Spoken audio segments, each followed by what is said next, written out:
Well, Finweek has said it before and they're wanting to say it again. We need foreigners to drive entrepreneurship in South Africa. In a previous cover story, Finweek showed that foreign CEOs were big creators of value on the JSE. And in the cover story this week, showing that Somalis, Ethiopians and Pakistanis are creating wealth in local townships. So joining us for this discussion, we've got Finweek's Garth, Theunissen, Tashmia Ismail, Head of GIBS Inclusive Markets Program, and Rene, Truter, Marketing and Publications Manager for MEDO or MEDO. Thanks for joining us. I'll start off with you, Mark, because as you were saying, David Neal, Ian Wer, Richard Brasher now, these are all big CEOs in South Africa and of course certainly are guiding those big ships well, but it's also about the smaller businesses and what foreigners are adding in the South African economy. Sure, so let's take a step back. A couple of weeks back, Garth wrote this cover story on foreign CEOs in South Africa, and EOH, Asha Bobot, came to South Africa as an immigrant. Hideko, I mean, these are big companies, a lot of value, very interesting businesses. And we as South Africans tend to be very anti the idea of foreigners coming into the South African market. We always assume we can do it better. If foreigners are here, they're going to take jobs from us, etc., etc. And what Garth managed to show there was that foreigners can actually have a very real economic impact. And so we said, well, that's great. That hits at the top end. Yeah, it's a global marketplace. Talent moves around, etc. That's cool. But what's actually happening at a grassroots level? And when we started looking around, looked at a couple of studies, and we were able to show quite clearly that foreigners are actually succeeding in the township market. And if you remember, if you take 2 years back where there was all this xenophobic violence, one of the concerns was those that were actually succeeding in the townships were in fact Somalians, Pakistanis, Ethiopians, etc., who were actually making real businesses, creating and in effect becoming real competition for local South Africans. And it's quite an interesting dynamic. But we looked at through this cover story, we were able to look at how are these guys succeeding? What are they doing well? What's contributing to their success, and what South Africans can learn from it? And I think there were a couple of interesting takeaways from that. I mean, when it comes to the difference between foreign-owned spaza shops, for example, in townships versus local-owned spaza shops, what specifically stands out? I think from our point of view, it's the network that the foreign-owned spaza shops have. It's never just one guy trying to do it on his own, but generally they come together and form some kind of co-op or form a network of entrepreneurs. Some of them have been in business longer than others. Some of them are very successful in what they're doing and would actually be willing to plow money into somebody just coming into the market. And I think that's the biggest difference, is that foreign-owned businesses are working from a network, whereas your local spaza shop owners are one guy trying to make it on his own. So tell us about these networks as you understand them, Tashmia. They're able to work with each other they know where to compete and they know where to collaborate. So what we've seen is the Ethiopians will club together and buy a bakkie, and they'll buy bulk stock and split it amongst themselves and then compete on store format. They're also really clever about the way they differentiate their goods from spazas next door.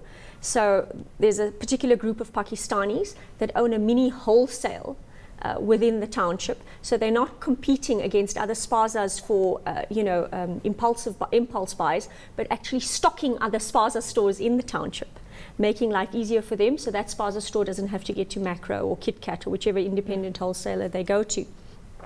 They're also very clever in terms of pricing. Okay? So they know which lines to keep at base prices. They won't make profits on those. So there's a lot more creativity around bringing feet into stores. Then just in terms of the store formats, you'll find that foreign-owned spaza stores, you can walk into the store, touch and feel. So there's an understanding of customer intimacy and how you get people to spend more money. Whereas locally owned spazas, you buy things through a grill and you can't see the goods, you can't touch anything. So multiple levels, you find that they are increasingly building their understanding of what local consumers want and their offering is catering to them. Can I maybe interject? I mean, we always use the example, we always give the Portuguese and the Greeks a hard time because the kids start out when they're 12, 13 years old, they work in the cafes, they're behind the counters, they know how to make change, they know they know the basics of stocking shelves, and in fact what real stock turn is. And one of the things that seemed to come through quite clearly was that this is a cultural thing taught by a lot of South Africans. Seem to approach this almost as a job. It's a job that I survive in until something better comes along. A lot of it's embedded in a culture. If you're a Pakistani store owner or an Indian store owner or whatever it is, you basically ingrain these skills from a young age. I mean, this is a lovely topic to go down because it's not just about foreign-owned entrepreneurs coming into our economy. It's about the lack of role models in South African townships. And we find that a huge percentage of children growing up don't have father figures, don't have family businesses that they learn from. And it's exactly the point. The Bangladeshis, Pakistanis come with a history of trading. But there's also another element, is that migrant groups all over the world will do better. They have the DNA to have taken the risk to leave their home country. Traditionally risk takers, and then they understand what survival's about. And they have nothing to fall back on. Yes. So they leave and they have to make it. So there's that element to it as well. Rene, I mean, if you look at it from MEDO's perspective, obviously you're trying to look at developing micro-enterprise in South Africa. How do you compete with that challenge? How do you overcome that challenge that you don't have role models at that in that sort of category? We can hold up Mark Zuckerberg at the high end, but we don't really have any. I don't know if we have the success stories at the lower end that people can aspire to. I think what we do that's worked very well for us is going down to the grassroots level. So actually going into the communities, finding the small businesses, helping them grow, helping them become successful, and they in turn become role models to the people in their community. So for us, it's about building a network between the entrepreneurs and making sure that one who is more successful than someone else might be willing to mentor them. So that peer-to-peer mentorship really works. And I mean, I think how does that? How do you find enough mentors who are committed for a long enough period of time? I think you'll find that once you go into the communities and you have these successful business owners, what we found is that they are very willing to help other small business people grow. So oftentimes they actually come to us, or they start mentoring their peers without us even intervening. It just happens naturally. I mean, is it really about mentorship? Because I think I agree with you in that it's a big part of it is more the risk element. As you say, migrant groups all over the world, Indian people in America, Greeks in Australia, Portuguese people in South Africa, just to use a few examples. Traditionally, they do really well in the countries they move to, and a big part of it is because, as you said, moving to another country is a leap of faith. It is taking risk. So they're already, when they arrive, looking out for opportunity, and they know that if this fails, they're going to fail as well, personally, from a financial point of view. But to me, the thing is, how do you get South Africans to learn from this? How do South Africans, I'm not sure mentorship is necessarily going to make people have an appetite for risk. The person has to look at it and decide themselves that, hang on, if I spend the rest of my life wanting to work for someone or wanting someone to help me or give me a leg up, I'm never going to get where this person is. I actually have to take that leap of faith. And I'll use myself as an example. I would love to start my own business. Two things scare me. One, I wouldn't know where to start in terms of what product or direction I'd go into. And two, even if I did know, I'd be really scared that I'd mess it up. How do South Africans learn from that? So, I mean, this fits squarely into the work I do at GIBS, because we work with multinationals, helping them understand how to build their networks and footprint into what we call this last mile of delivery. So there's a huge amount of spend that is potentially sitting into the township space, and the foreigners have learned how to tap into that. Now, what we're saying to multinationals, if you want to support township economies, start partnering with these small businesses, these micro businesses. That are foreign owned. Not foreign owned, whether they be local or foreign owned. For the company, it's about getting your stuff out into this last mile. There would be issues around informal foreign owned businesses that were operating without licenses from the multinational perspective. But the point behind my comment was, there is a huge amount of transfer of skills into local economies if multinationals are willing to start partnering with these micro businesses. You know, if you go into a spaza store, tell me where's your financial records? Let's have a look at your sales over the past few weeks, because you want to help the guy get financing. He pulls out a few scraps of the backs of cigarette boxes, and you're lucky if you get 2 or 3 days. What also happens is some of these are successful businesses, but they never know it because they eat off their shelves. So that shelf is actually feeding the family as well as being the business. But if you look, there's no paperwork, no paper trail to show that. Is that something in terms of those skills around inventory management, around keeping financials, that foreign-owned businesses tend to have?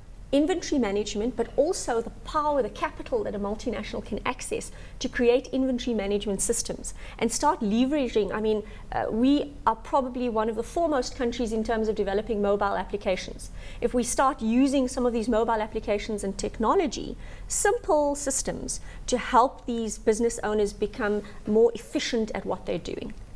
So there's a space for multinationals to transfer skills and at the same time move their goods into these spaces. How does this fit into what you're doing right now? I mean, do you see the small businesses being able to benefit from working with multinationals? Do you see some of the challenges that could be presented by kind of a very small, micro, unskilled businessman working with a large company with a massive supply base and systems already in place? One of the main things that we do is a supply development program. So we have corporate clients who have come to us and said, we have this supply chain, we need to procure from small businesses, but we don't have enough formal businesses that can come and, you know, deliver what we need delivered.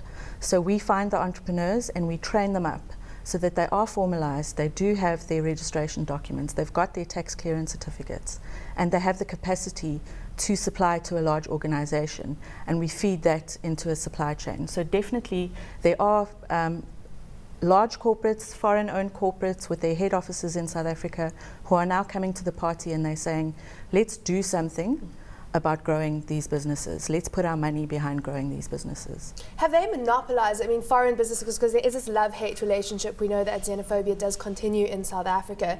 Have foreigners monopolized or have they taken over business opportunities in many of the townships, or is there space for locals and foreigners? I actually had a student look at this. He did some research for us. What we found is that locally owned spazas are unable to compete for the large part. So they're renting their spaces and actually making bigger income from renting their spaces to a more competitive foreign-owned business. So, but it's a market economy.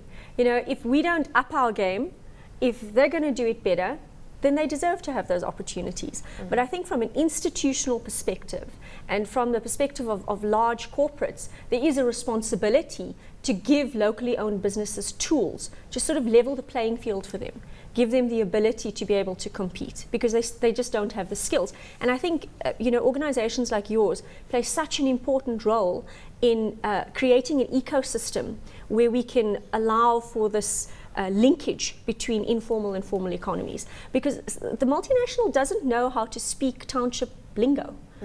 You ask them to partner with a small business around distribution or selling, and they just don't know how to talk to this person.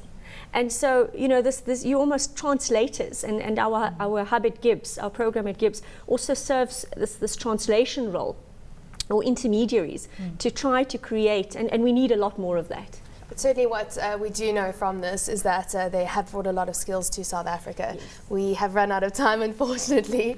But thank you so much for joining us today. Appreciate you coming through. Tashmia Ismail, Head of the Inclusive Markets Program at GIBS, Rene, Truter, Marketing and Publications Manager at MEDO. It's time now to take a look at the Finweek Trade of the Week.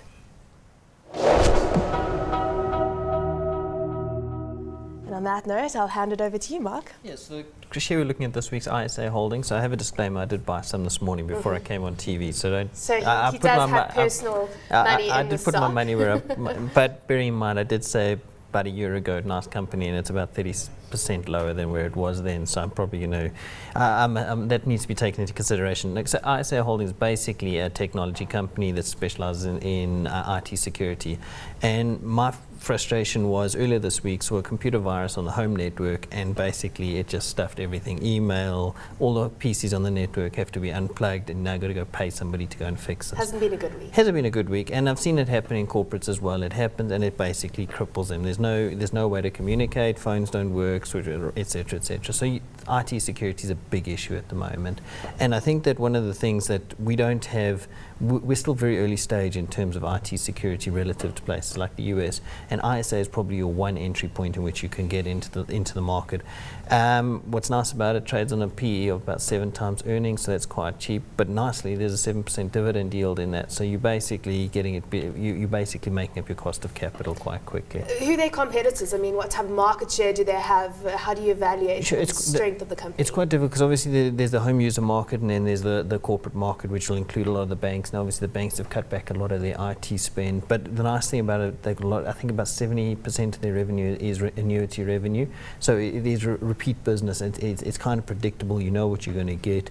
If you get an upsurge in IT security from the banking sector or any mining sector, whatever it is, it comes through quite quickly, and you do see it almost straight away. So yes, they're competing against international products. They do represent some big brands locally, and I think that ultimately it's nice. To be able to get 7% yield on this before you start is not a bad starting point.